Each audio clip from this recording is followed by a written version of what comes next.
sobre o que nós conversamos na semana passada. Quem pode dizer?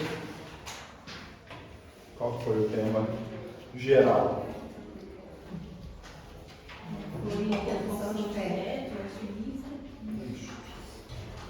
A gente viu o início do primeiro capítulo da Confissão de Fé, que trata sobre as Sagradas Escrituras.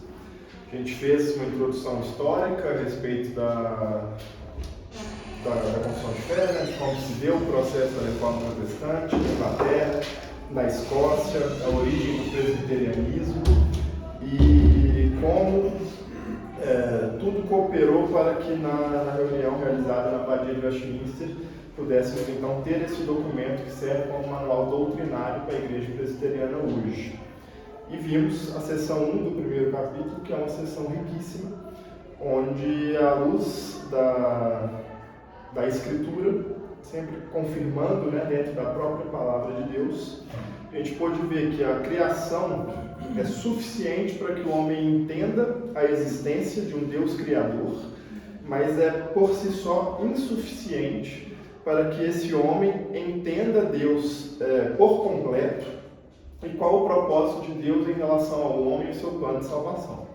Para isso, é necessária uma revelação especial de Deus, que foi feita ao seu povo ao longo da história, por meio de vozes, por meio de sonhos, por meio de profecias, que foi progredida com a vinda de Cristo, agora onde o povo de Deus recebe a revelação do próprio Deus encarnado entre os homens, isto é, Cristo.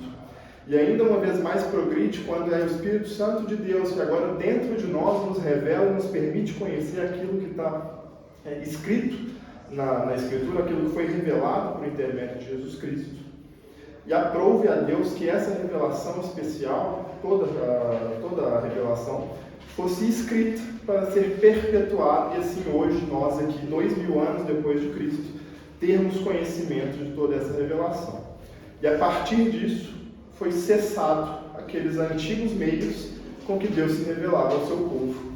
E aí a gente tratou exatamente sobre isso, porque não há mais uma nova revelação. A revelação dada pelo próprio Cristo é suficiente para que o homem entenda o plano de salvação e aquilo que Deus espera de seu povo.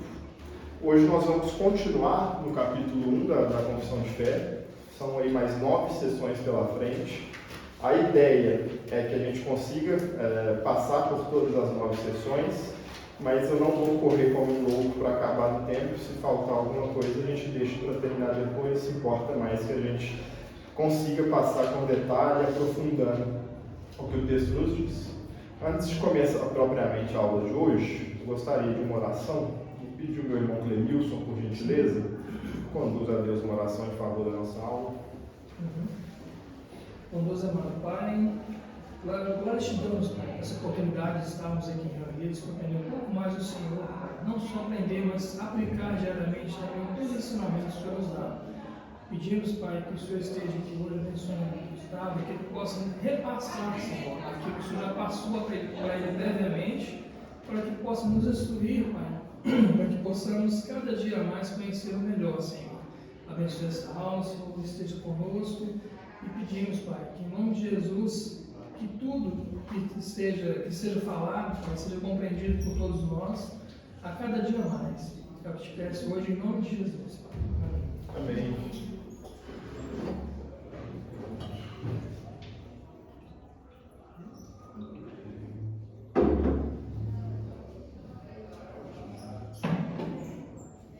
Beleza. Nós vamos ler então a seção 2 da folha de vocês aí. Está escrito assim na Confissão de Fé, seção 2 do capítulo 1. Sob o nome de Escrituras Sagradas, ou Palavra de Deus escrita, incluem-se agora todos os livros do Antigo e do Novo Testamento, que são os seguintes. E aí a ordem de todos os livros de Velho e Novo Testamento. Ao final, todos eles são dados por inspiração de Deus para serem a regra de fé e prática. Convido os irmãos, para a gente começar nosso passeio pela Bíblia, e hoje diversos textos vão ser lidos, a abrirem em 2 Timóteo 3, 16 e 17.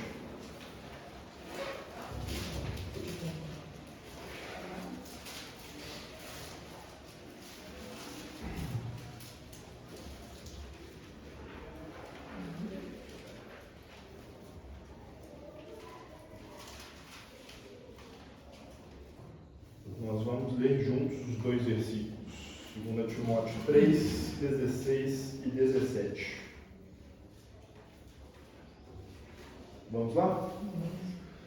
Toda a Escritura é inspirada por Deus e útil para o ensino, para a repreensão, para a correção e para a educação na justiça, a fim de que o homem de Deus seja perfeito e perfeitamente habilitado para toda boa obra.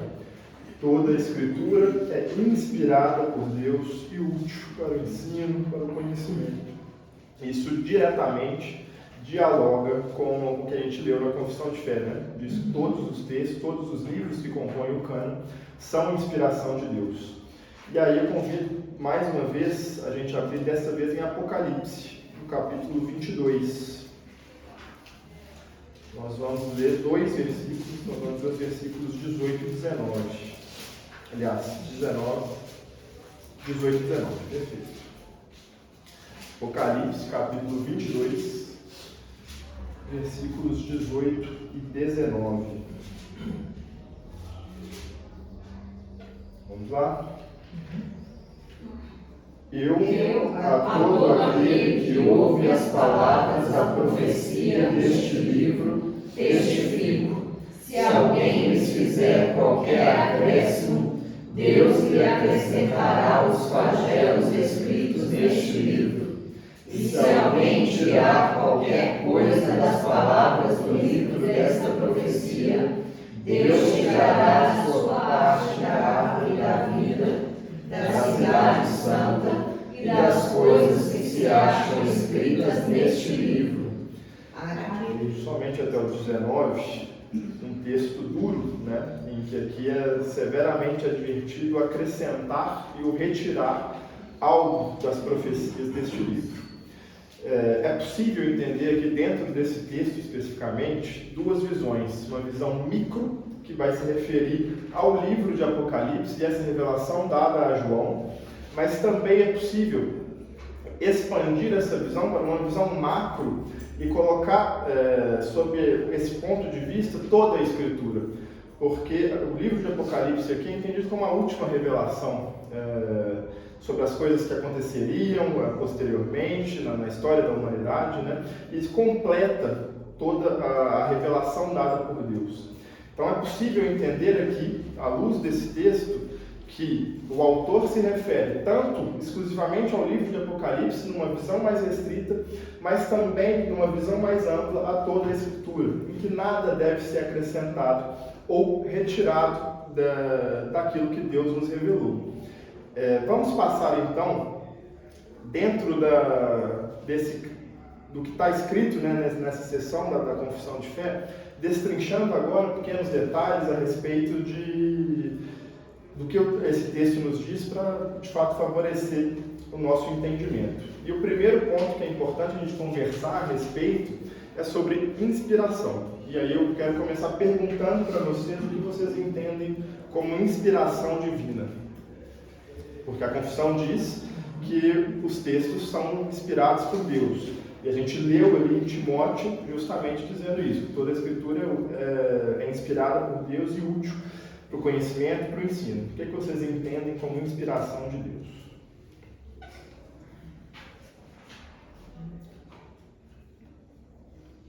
Sem medo de errar.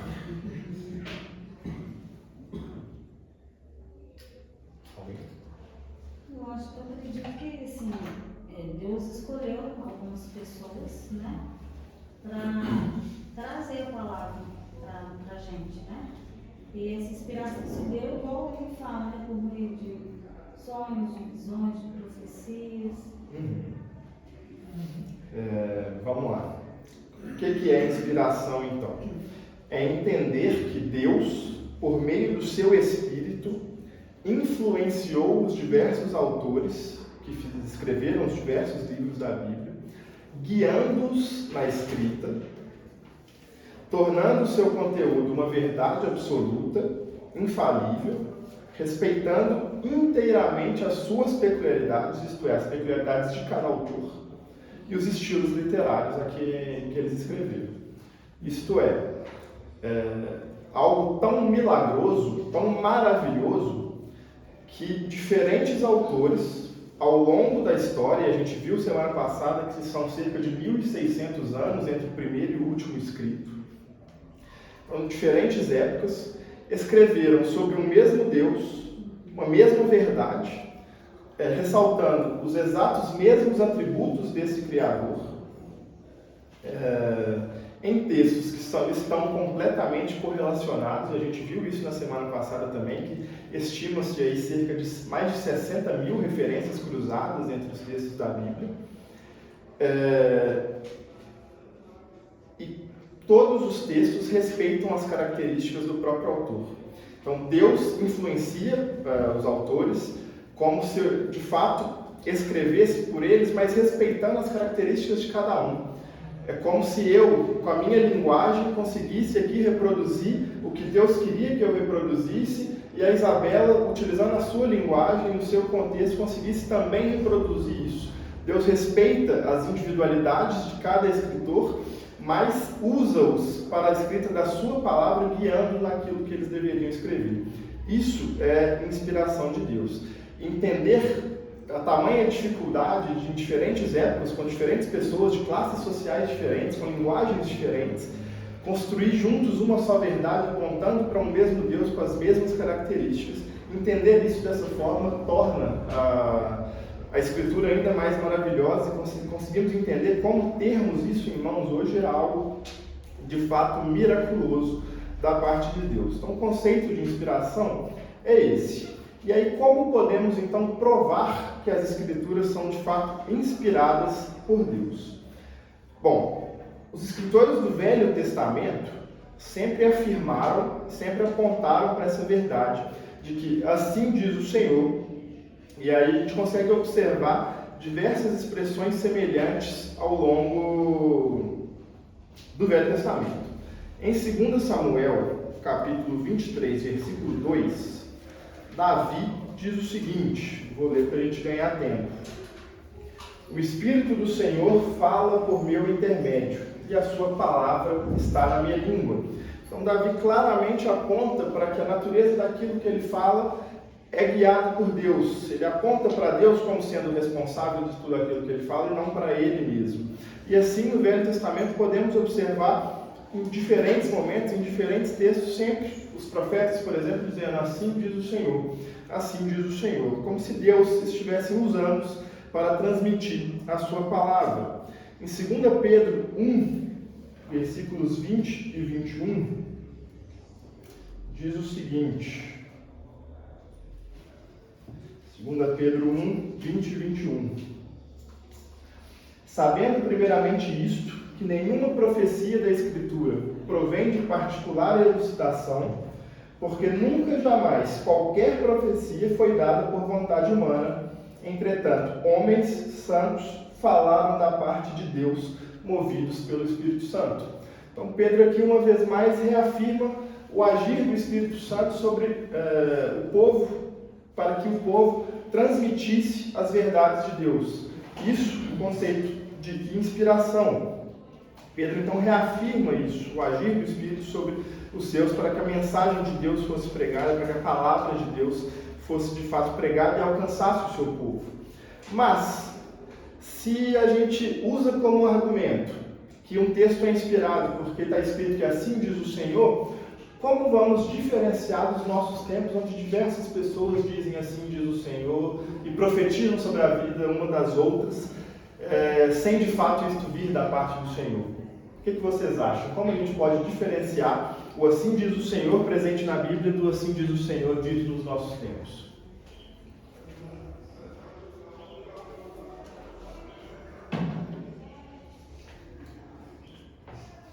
O mais importante é que, quando a palavra nos revela a vontade do Senhor, quando é usado assim diz o Senhor, o texto sempre é acompanhado por um grande sinal de Deus. E aí eu convido os irmãos a abrirem em Êxodo 17, 20 a 21. Aliás, Êxodo 7, 20 a 21. Onde vamos ver um exemplo claro de como Deus se manifesta poderosamente a partir de uma revelação. E assim como nesse exemplo, outros muitos, ao longo do Velho Testamento, corroboram com essa mesma ideia. A palavra de Deus sempre é seguida por grandes manifestações do seu poder. Êxodo capítulo 7, versículos 20 e 21. Vamos lá? Fizeram Moisés e Arão como o Senhor lhes havia ordenado.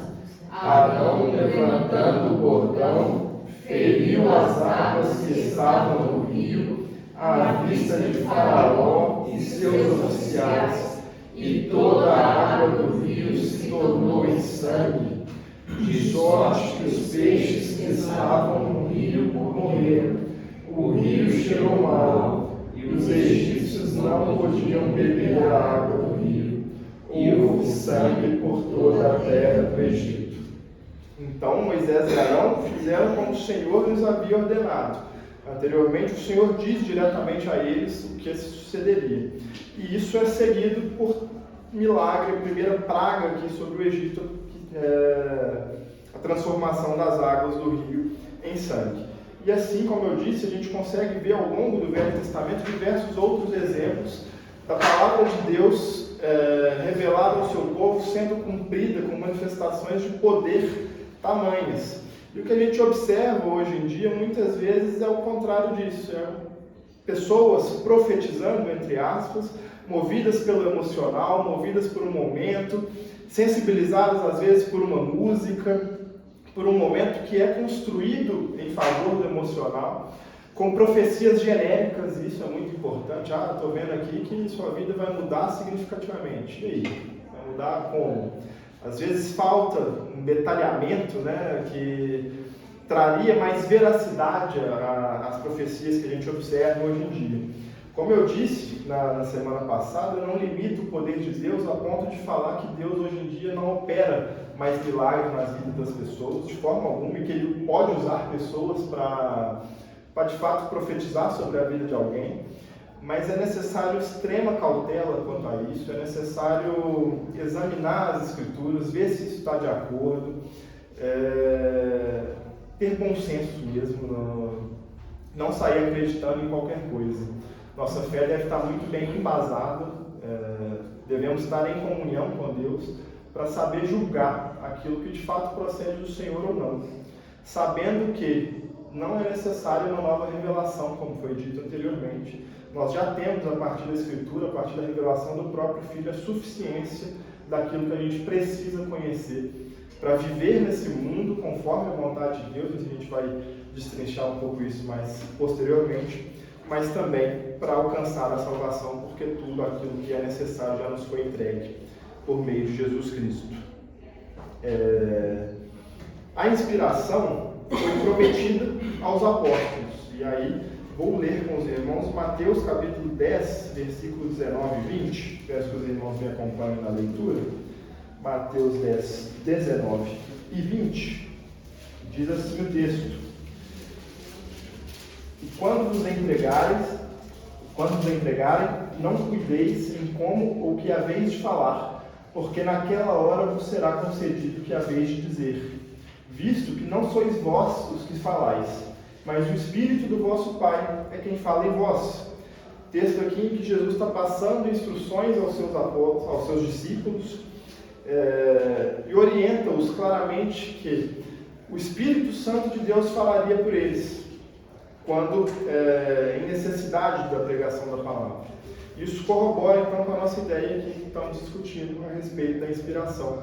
Deus utiliza o seu Espírito para se revelar ao seu povo através da pregação da sua palavra. Essa mesma inspiração que a gente observou nos textos do Velho Testamento foi também prometida aos apóstolos e, conforme temos em mãos aqui, todo o registro do Novo Testamento é derivado desses mesmos apóstolos. Bom, para entrar então no cânon, alguém sabe o que é cânon? Alguém pode me dizer o que é cânon? Cânon é um conjunto de livros aí que a gente entende como sendo os livros inspirados por Deus e que adotamos como sendo a palavra de Deus.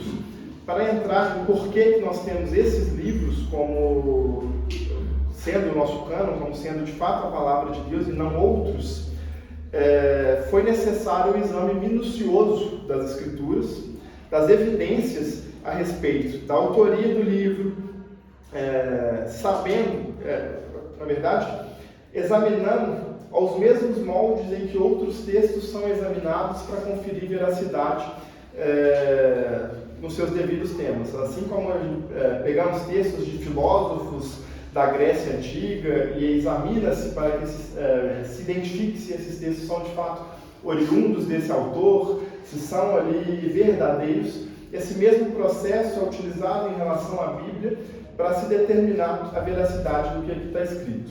Existem dois tipos de evidências, que a gente chama de evidência interna e de evidência externa. O que seriam esses dois tipos de evidência?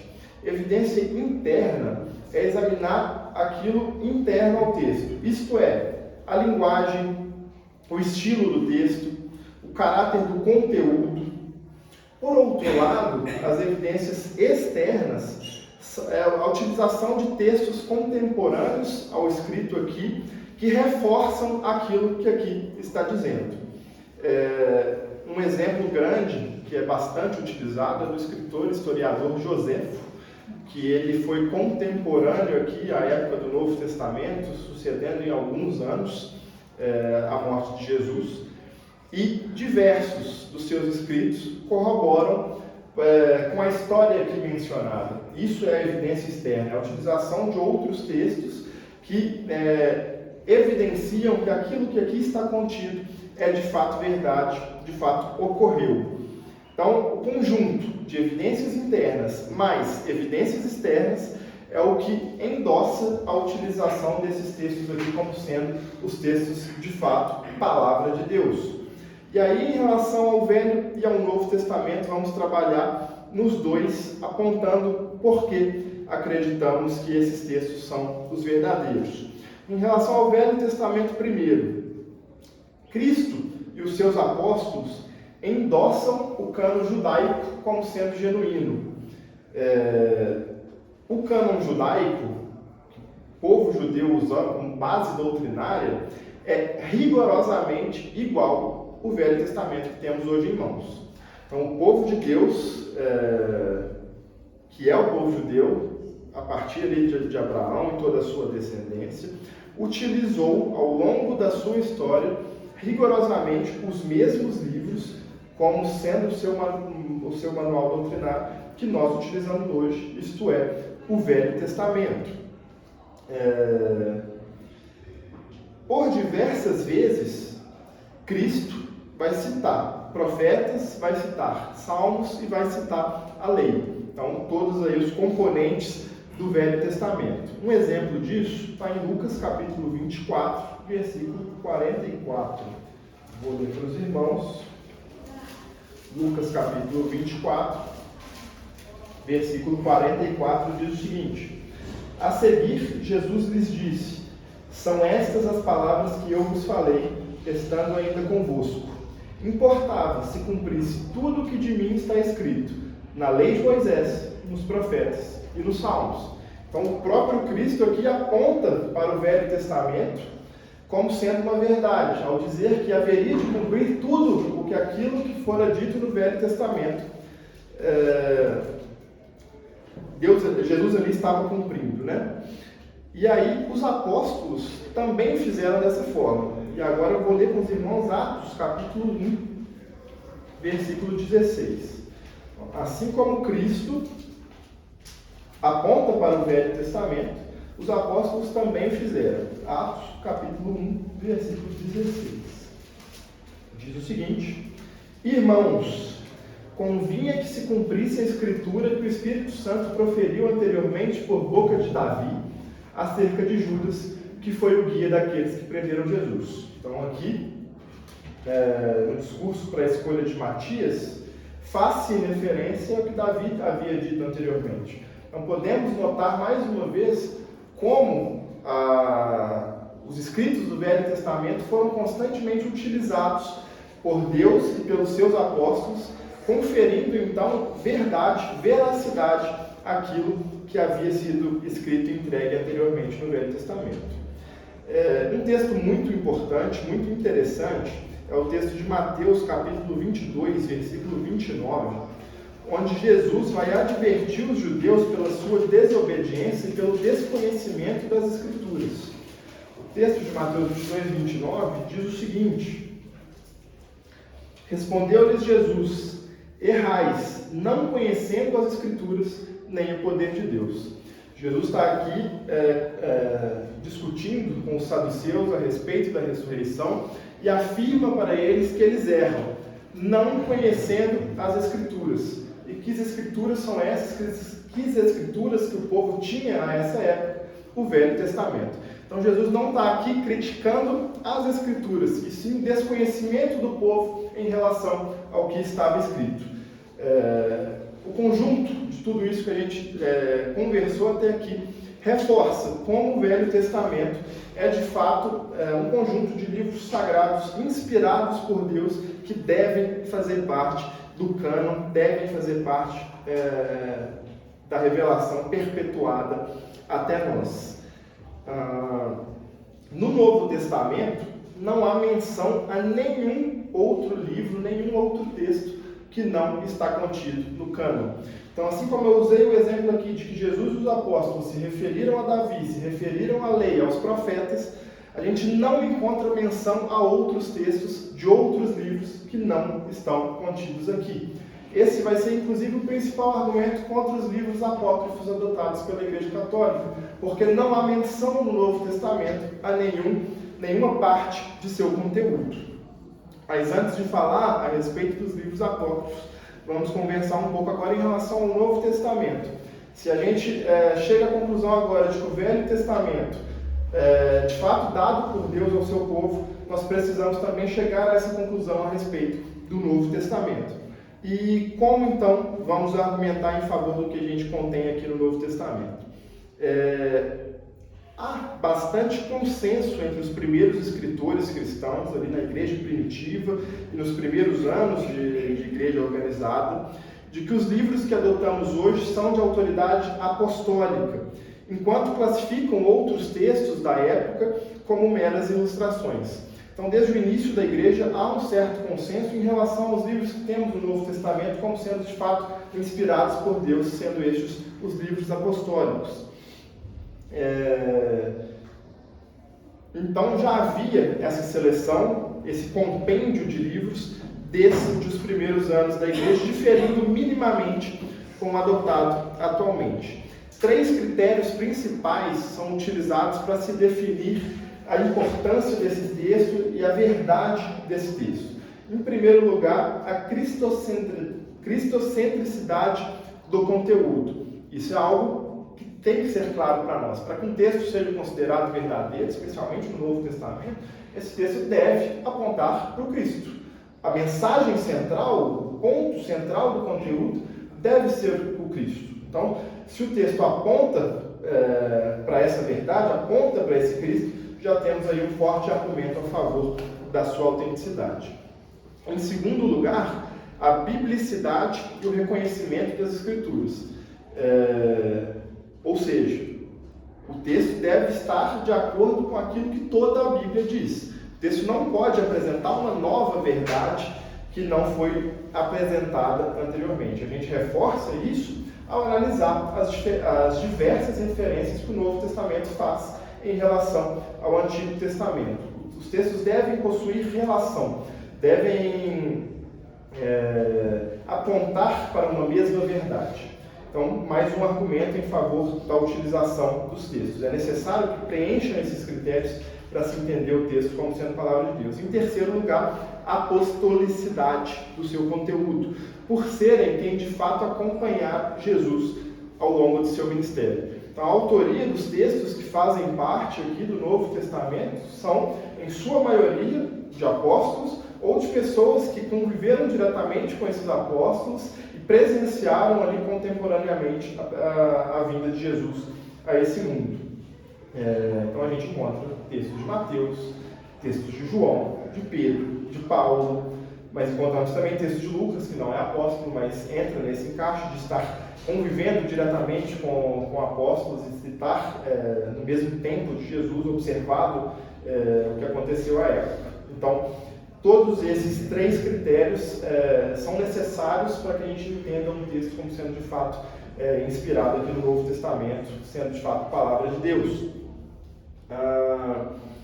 As primeiras versões traduzidas da Bíblia, e aí são datadas lá do século IV, entre os anos de 300 e 400, estão em conformidade com o que temos atualmente. Isso aponta para que a perpetuidade daquilo que foi escrito. Então, o que temos hoje em mãos é rigorosamente igual àquilo da primeira tradução, lá no século IV, que está praticamente igual àquilo que os primeiros pais da igreja utilizaram nos primeiros anos de fé cristã, após a vinda do Messias, né? Essa primeira tradução para o latim é chamada de Vulgata, a primeira tradução para o latim é chamada de Itálica, e aí a Vulgata vem dessa tradução e está 100% de acordo com os livros que são reconhecidos hoje em dia. Só reforçando, então, essa ideia de que aquilo que foi obtido lá atrás é o que perpetua até hoje como sendo verdade no Novo Testamento. A Vulgata, ela traz os livros apócrifos também traduzidos, mas parece que há uma menção a elas para que não sirvam de manual doutrinário, é trazido como textos históricos, mas os apócrifos são textos 100% do Velho Testamento, não existe nenhum livro apócrifo reconhecido no Novo Testamento. Então, como estamos discutindo aqui a veracidade do Novo Testamento, a gente percebe que ao longo da história, mesmo o grupo de textos foi perpetuado como sendo verdade. E que por mais que nessa versão contenha o Velho Testamento, a gente viu porque a gente considera os livros do Velho Testamento como sendo os únicos a serem aceitos por conta do povo judeu, que é o povo que recebeu a revelação diretamente, só considerarem aqueles porque não há menção diretamente por Deus e seus apóstolos aos livros apócrifos. Vamos entrar então agora na seção 3, que trata justamente desse tema. Vou ler para os irmãos, seção 3 diz o seguinte: os livros geralmente chamados apócrifos, não sendo de inspiração divina, não fazem parte do cânon das Escrituras, não são, portanto, de autoridade da Igreja de Deus, nem de modo algum podem ser aprovados ou empregados, senão como escritos humanos. O termo apócrifo significa algo escondido, oculto, misterioso. No contexto do cânon, então, o termo diz respeito a livros que são de origem questionável, literatura sem revelação, sem inspiração. Quais são, então, os livros apócrifos? 1ª e 2ª Esdras, Tobias, Judite, Repouso de Esther, Sabedoria, Eclesiástico, Baruque, Epístola de Jeremias, Cântico dos Três Jovens, História de Susana, Bel e o Dragão, Oração de Manassés, 1º, 2º, 3º e 4º Macabeus. Esses são os livros apócrifos. A Igreja Católica reconhece 11 desses como fazendo parte do cânon, e isso se deu no Concílio de Trento em 1546. Antes disso, não era reconhecido. Eles adicionaram alguns livros ao livro de Daniel, Bel e o Dragão, História de Susana, por exemplo. Adicionaram outros ao livro de Esther, que é o caso do Repouso de Esther aqui, e outros muitos foram adicionados como livros à parte, né? Livros separados, o caso de Tobias, o caso de Judite, por exemplo. Por que esses livros, então, são rejeitados pela fé protestante? Porque nós, presbiterianos e os demais protestantes, não reconhecem esses livros como sendo livros de autoridade. Porque nunca foram aceitos pelo povo judeu, nunca fez parte das escrituras hebraicas, porque nunca foram citados no Novo Testamento, não foram incluídos no primórdio da igreja, somente foi fazer parte em 1546, após o Concílio de Trento, e nem no próprio Concílio de Trento foi unanimidade entre os presentes. A evidência interna, aquilo que a gente discutiu para que um texto seja examinado e assim aceito, não aponta para uma inspiração. A gente encontra no conteúdo desse texto, na evidência interna, fábulas pueris, alusão a maus costumes, a bruxaria, a prostituição. Portanto, identifica-se que esses textos não possuem correlação com o restante do conteúdo presente na Bíblia e, portanto, não devem fazer parte do mesmo grupo de livros, não devem ser utilizados por nós como manual de fé, como regra de fé e prática. Sobre livros apócrifos, é isto. Vamos passar para as sessões 4 e 5. A partir de agora a gente consegue caminhar um pouco mais rápido, a sessão 2 exigiu um pouco mais de tempo. Sessões 4 e 5 diz o seguinte: a autoridade das Escrituras Sagradas, razão pela qual deve ser crida e obedecida, não depende do testemunho de qualquer homem ou igreja, mas depende somente de Deus, que é o seu autor. Portanto, tem de ser recebida, porque é a palavra de Deus. Pelo testemunho da igreja, podemos ser movidos e incitados a um alto e reverente apreço pelas Escrituras Sagradas, a suprema excelência de seu conteúdo, a eficácia da sua doutrina, a majestade do seu estilo, a harmonia de todas as suas partes, o escopo do seu texto, a plena revelação que faz do único meio de salvar-se o homem, as suas muitas outras excelências, incomparáveis e completa perfeição, são argumentos pelos quais abundantemente se evidencia ser ela a palavra de Deus. Contudo, a nossa plena persuasão e certeza da sua infalível verdade e divina autoridade provém da operação interna do Espírito Santo, que pela palavra e com a palavra testifica em nossos corações. Um texto grande, a princípio confuso, complexo. Nós vamos aqui destrinchá-lo a fim de entendermos melhor o que está sendo aqui dito. Convido a Janete, por gentileza, que abra a Bíblia para mim e faça a leitura de Gálatas, capítulo 1, versículos 11 e 12, e a Janine, que abra para mim, por gentileza, em 1 Tessalonicenses, capítulo 2, versículo 13. Gálatas 1, 11 e 12. Faço-vos, porém, saber, irmãos, que o evangelho por mim anunciado não é segundo o homem, porque eu não o recebi, nem o aprendi de homem algum, mas mediante revelação de Jesus Cristo. 1 Tessalonicenses quanto? 2:13.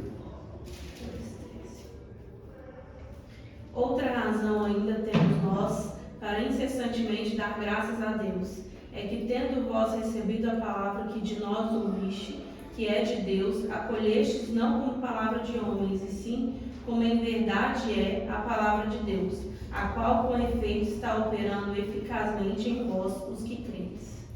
Os dois textos corroboram diretamente com aquilo que está escrito no início dessa sessão, que a autoridade sobre as Escrituras vem do seu autor, isto é, Deus, não vem de homens ou de instituições. Aqui nesse texto de Tessalonicenses, Paulo diz exatamente isso: a palavra que vocês receberam, que vem da parte de Deus, não vem de nós homens, não vem de Paulo aqui, mas sim de Deus. Então, a autoridade sobre as Escrituras, a autoridade sobre o que aqui está contido, é de Deus. Isso aqui é palavra de Deus e não palavra de homens. Isso é algo muito importante. Para nós é até simples. Eu acredito que para todo mundo aqui seja simples pensar que o que está aqui é a palavra de Deus, foi Deus que utilizou as pessoas para escreverem, inspirou elas para isso. Mas, se a gente for observar por aí, essa verdade não é tão verdade assim para muita gente. A Igreja Católica, principalmente, adiciona algumas coisas às Sagradas Escrituras como sendo de autoridade equivalente, inclusive. O Catecismo Católico, isto é, o Manual Doutrinário da Igreja Católica, diz o seguinte, abre aspas: fica, portanto, claro que, segundo o sapientíssimo plano divino, a Sagrada Tradição, a Sagrada Escritura e o magistério da Igreja estão de tal modo entrelaçados e unidos que um não tem consistência sem os outros, e que juntos, cada qual a seu modo, sob a ação do mesmo Espírito Santo, contribuem eficazmente para a salvação das almas. Então, eles estão dizendo aqui exatamente que as Escrituras Sagradas não são suficientes, mas que, em conjunto com a Sagrada Tradição e com o magistério da Igreja Católica, aí sim esse conjunto possui evidência suficiente. E isso vai totalmente contra o que nós acreditamos. A Bíblia inteira aponta para a suficiência do que aqui está escrito. Jesus nos revela isso, como a gente discutiu na última aula, através da sua vinda, sendo morto na cruz e revelando para nós o plano de salvação, o meio pelo qual conseguimos a salvação. E a Igreja Católica vai contra isso ao adicionar essas coisas ao manual doutrinário, àquilo que eles entendem como verdade.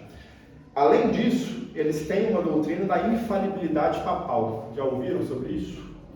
Essa doutrina foi instituída em 1870 e ela prega a centralização da verdade divina na Terra, nas mãos de um homem, assumindo o protagonismo que deve ser único e exclusivamente das Escrituras, sendo então o Papa a representação de Deus na Terra, aquele que fala por meio de Deus na Terra, e este sendo infalível.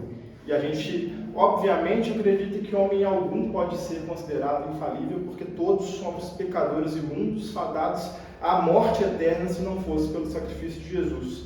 E que somente conseguiremos alcançar um estado de santidade fora desse mundo, quando de fato estivermos com um Deus santo em sua glória. Acreditamos, então, que a única coisa infalível é a Escritura Sagrada, que foi dada pelo próprio Deus. A autoridade vem de Deus, e não de homens, como prega a Igreja Católica. É aí que entra, por exemplo, sola Escritura, da doutrina calvinista, né? Afirmando que fora da Escritura não há espaço para nada. Nenhuma autoridade humana pode ser superior às Escrituras Sagradas de Deus. Analisando a ideia da Igreja Católica, a gente consegue entender que, para eles, a Igreja tem autoridade e dá credibilidade às Escrituras, que a Escritura por si só não é suficiente, precisa da Igreja, do clero, corroborar essas Escrituras. Mas, na verdade, é por existir uma Escritura que existe a Igreja. Existe uma hierarquia aí. A Escritura vem à frente daquilo que qualquer homem possa produzir. E aí a segunda parte, a gente então entende a autoridade, como a gente consegue contra-argumentar a respeito do que a fé católica prega, da insuficiência da Escritura e da necessidade de outras coisas.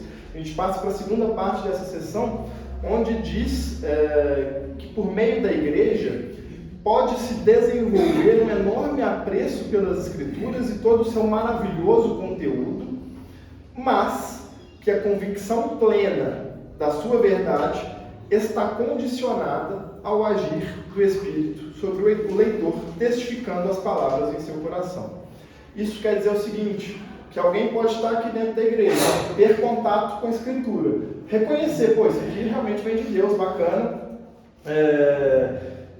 entender, entre aspas, o seu conteúdo, saber que Deus salva os homens por meio do sacrifício de Jesus, mas se não for pelo agir do Espírito, esse simples conhecimento não é suficiente, porque conhecer não é suficiente para a salvação.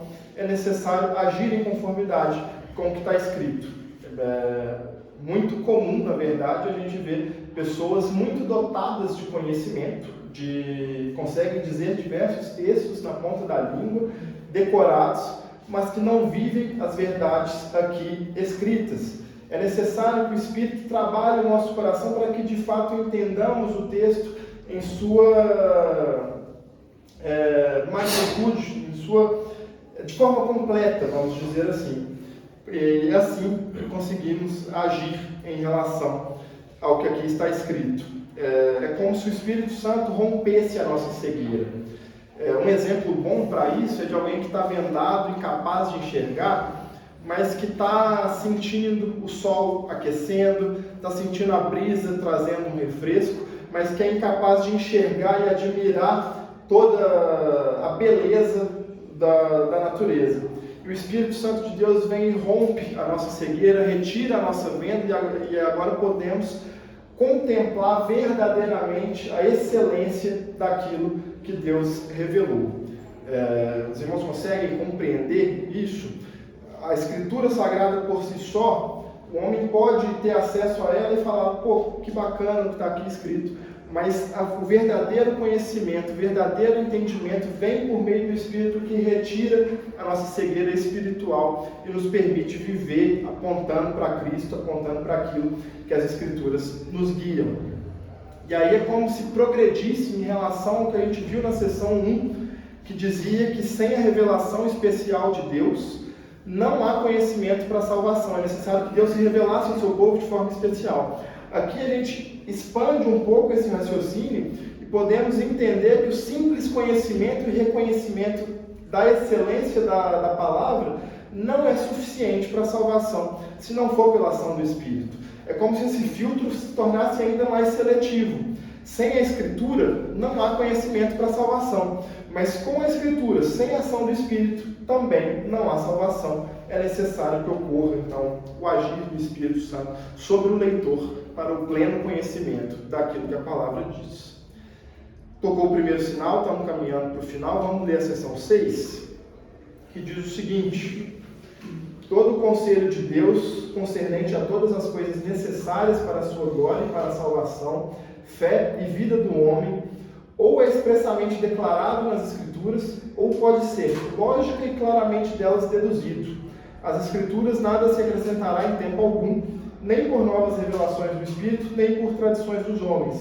Reconhecemos, entretanto, ser necessária a iluminação interior do Espírito de Deus para a salvadora compreensão das coisas reveladas na palavra, e que há algumas circunstâncias quanto ao culto de Deus e ao governo da Igreja, comuns às ações e sociedades humanas, as quais têm de ser ordenadas pela luz da natureza e pela providência cristã, segundo as regras da palavra, que sempre devem ser observadas. Vamos então destrinchar esse texto para a gente conseguir entender melhor o que está sendo aqui dito. Em primeiro lugar, um reforço da suficiência da palavra de Deus, que contém expressamente declarado, isto é, de forma clara, e aquilo que não está de forma clara pode ser dedutível a partir de outros textos, tudo aquilo que é necessário para a salvação, a suficiência da Escritura em relação ao que é necessário para a salvação. João, capítulo 20, versículo 30 e 31, corrobora com essa ideia ao dizer o seguinte: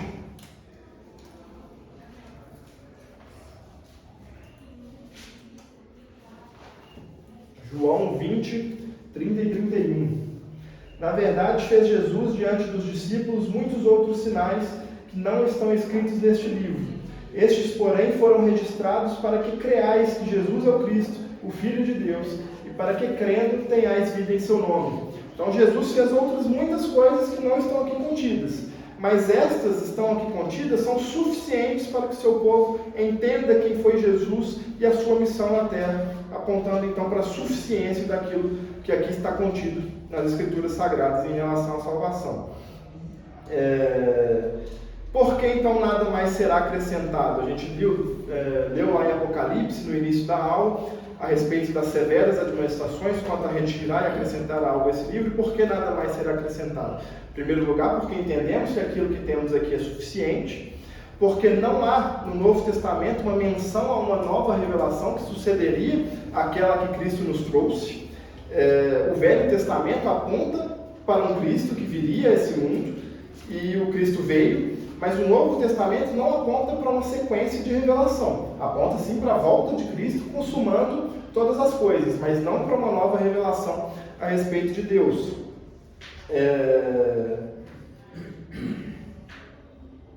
Nenhuma revelação, desde os dias dos apóstolos até hoje, tem levado as marcas ou sido acompanhadas com sinais de uma revelação sobrenatural. Aquilo que eu disse anteriormente também, de como diferenciar uma inspiração divina nos dias de hoje, muitas pessoas falam em nome de Deus, mas nunca foi observado, a exemplo do que foi observado aqui no Novo Testamento, no Velho Testamento também, tamanho agir de Deus de forma sobrenatural, com um poder imenso após a revelação. Hoje a gente não observa essa sequência como foi observada anteriormente. existem algumas religiões, os Mormons são um exemplo disso. Os Mormons são aquele povo que anda de branco pela rua, sempre em 2 ou 3 homens normalmente, que adicionaram uma nova revelação ao seu repertório. Os Mormons acreditam na doutrina do profeta Joseph Smith Jr., e Jesus teria aparecido a ele, entregado uma nova mensagem a ele, e eles acreditam nessa nova revelação. Eles acreditam no que está escrito aqui na Bíblia, que Jesus veio a esse tempo, mas eles acreditam nessa nova revelação. E isso vai contra o que a gente acredita, porque a gente entende que o que aqui está contido é suficiente, não há aqui menção à necessidade de uma nova revelação. E assim como não é necessária uma nova revelação,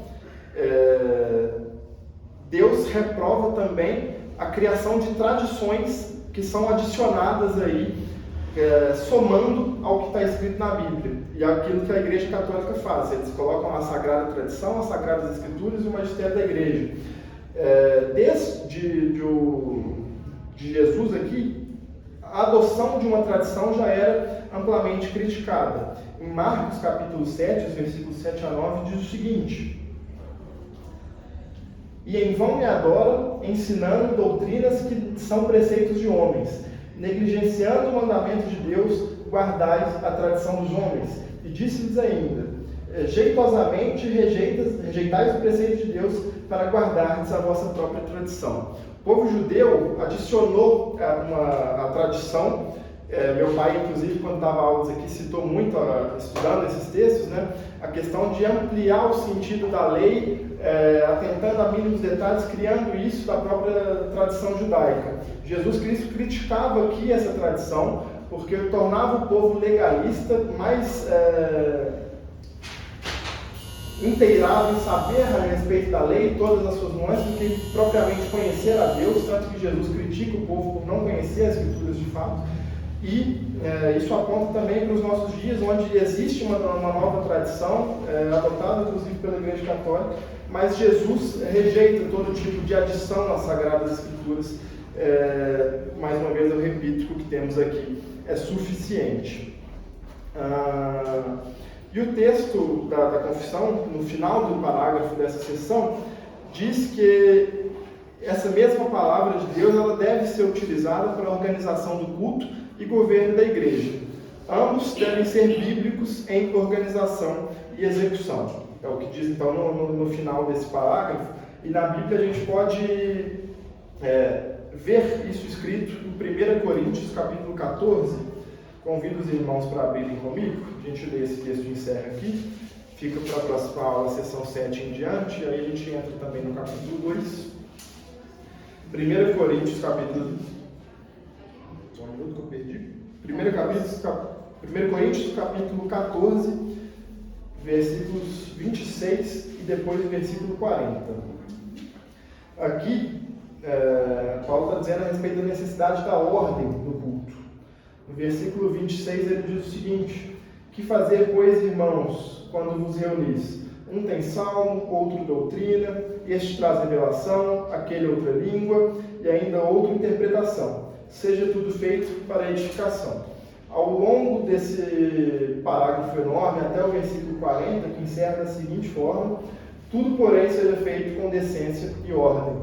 Paulo aqui está dando instruções a respeito de como deve ser organizado o culto. E o culto hoje nosso aqui na Igreja Presbiteriana do Glória deve seguir o mesmo princípio de organização.